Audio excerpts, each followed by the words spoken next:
Ambassador Clapp, let me ask you about this military spending increase, $54 billion US dollars. That's what President Trump asked the Congress to approve. Will the Congress do that?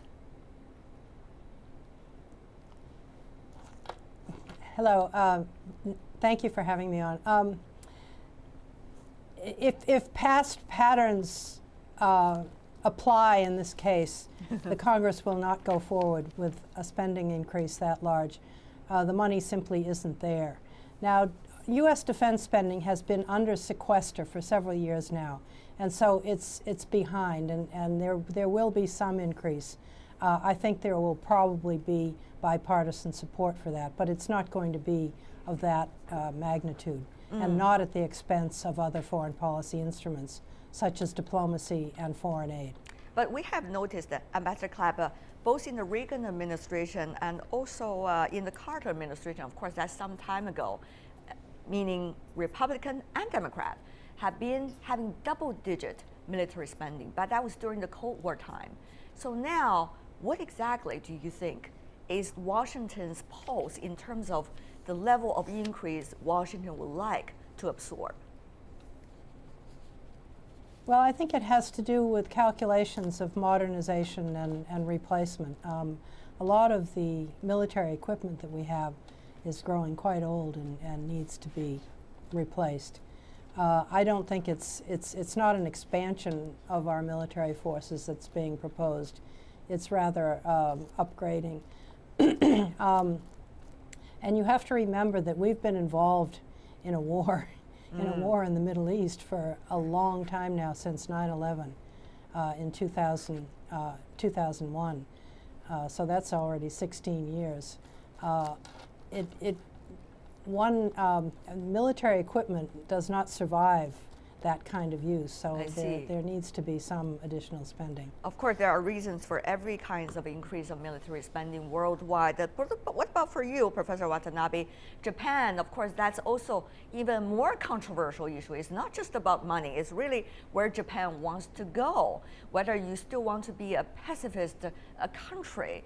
Professor Watanabe, I know you tend to be a little bit different in your opinions compared to the establishment in Tokyo these days. So what do you what is your take of the proposal for military increase, spending increase?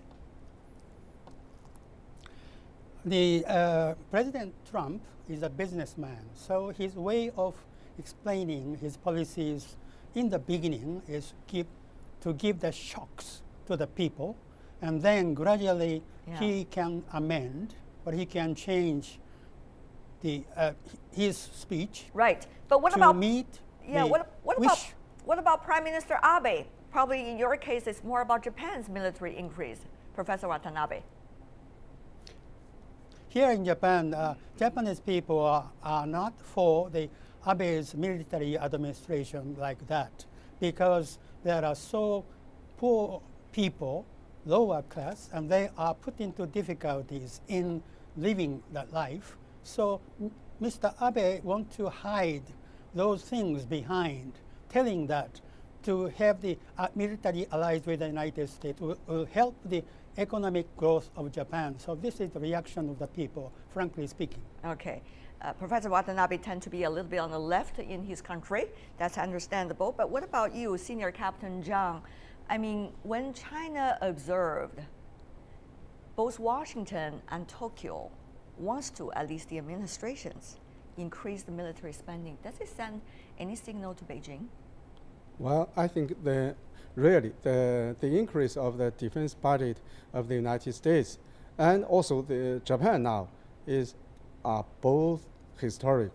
First, the United States defense spending, we can see that at the earliest years of this century, say 2003 also, the defense spending is only about $300 billion, but now it has doubled. So, and also the defense spending of the United States now is over or more than the total of 8 countries that follow the United States, and is almost 5 times that of China, of more than 4 times. And for Japan, this is the 5th consecutive year of the increase of its defense budget, concerning that or considering that Japan is a defeated country, also an aggressor in World War II. So this is very awesome. So that awesome, of course, has a different meaning. You are saying it is very interesting to China, I guess that's what you meant. But what does that mean for China?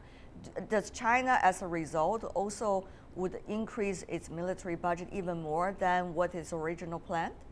First, I want to say that China will never carry out an arms race with any country, including the United States and Japan. But surely China will increase our defense spending, considering the defense requirements we are meeting with.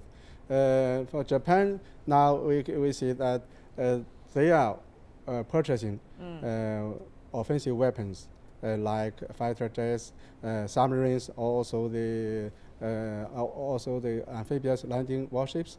And China has to increase its warships and fighters to make better defense of our motherland. All right. Well, going to go into some of the details, let the other guests to respond to what you have just said as well. But Ambassador Clapp, it's very interesting because during the congressional speech given by President Trump, the very first time some even argued that he became president-like in your country, actually has been talking about he is the president of the United States, not representing the world. He's also asking the allies to increase their military spending with NATO, for example. And also, he's been saying that United States don't want to go to those wars anymore. You've already spent $6 trillion US, according to him. Of course, facts check is needed here on the wars over the past decade or so. So without a war, with allies paying more, many people would ask the increase and the momentum for military spending increase. What is that for? And who or which country or which countries is that aiming at? Well, as I said earlier, it doesn't have to do with what's happening in the outside world or aiming it at any particular country. Ambassador, come on. I mean, when you have with replacing. Yeah, when you have the argument coming from the Pentagon, there is always the goal of having an enemy so that the military can increase its budget. It's same worldwide in U.S. politics.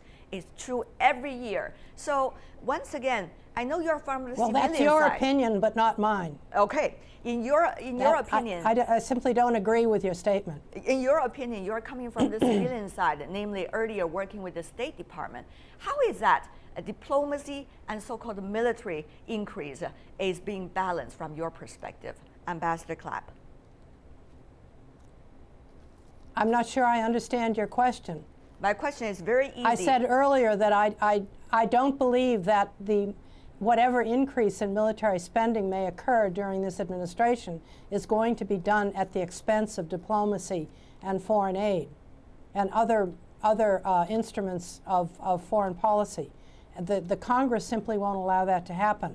Senator McConnell has already come out against the president's proposals to cut foreign the State Department budget and the USAID budget.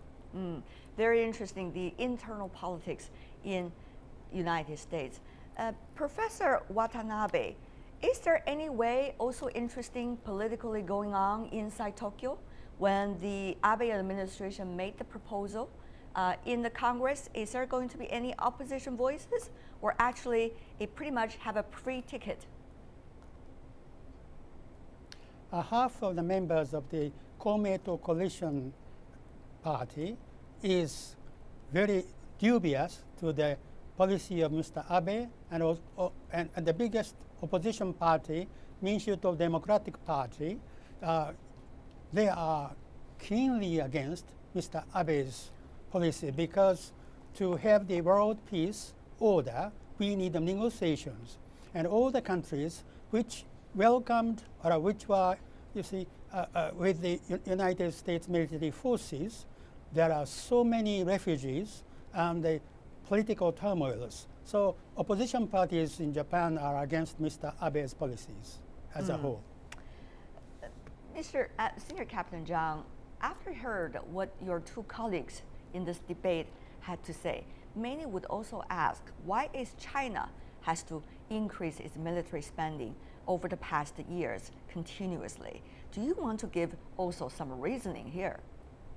Well, I think considering the population and also the coastlines of China, we have to defend, and also the history, the modern history of China, that China has been invaded by Western countries, including Japan, from the sea many times, almost 470 times. So I think we have to strengthen our defenses against any possible invasion in the future.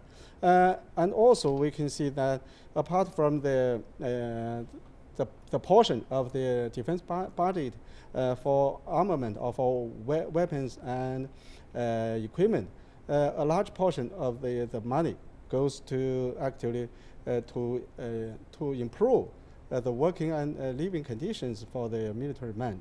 And we know that the wages of the military men in China are less than that of Japan and the United States.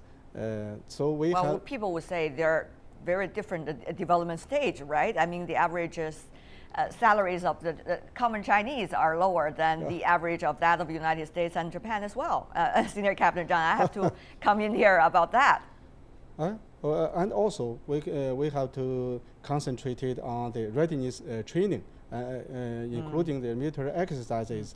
Does it increase the possibility that there might be more military conflict in the region and even beyond, Senior Captain Zhang? No, I don't think so. Maybe we have to see the policies, the defense policies. The Chinese defense policy is defensive in nature. In recent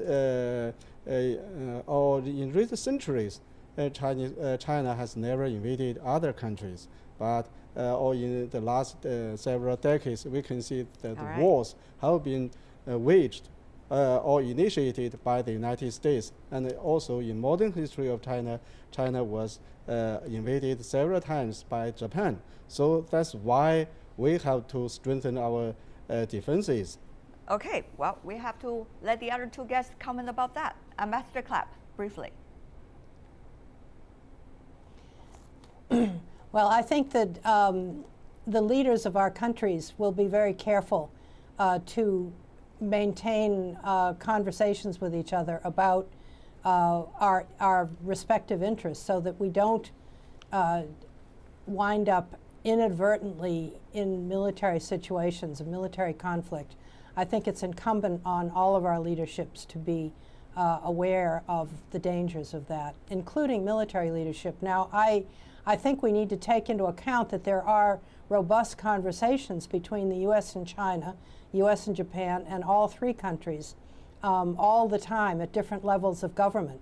It's not just a matter of what the U.S. president or any single leader says publicly. There's a lot of dialogue going on between and among our three countries, and we have to bear that in mind. And that provides a kind of umbrella for the activity of our military forces in the Pacific. All right. Senior Captain Zhang, is there any military direct exchanges happening since President Trump came into office between China and the United States, as you know? I think there are normal contacts between the two militaries, and through the channel of the DoD and also the National Defense Department of China. Okay, the routine is still going on. Professor Watanabe, you want to comment also on what Senior Captain Zhang earlier said about Japan and China's strategy, certainly for the region? China, Japan, and the United States, those three are three biggest powers of economy of the world. If those three is given the environment to cooperate, the world would not need military power, but it is impossible for the time being. So first is to speak with each other, negotiate what is the peace order in the world. This is very important, I think.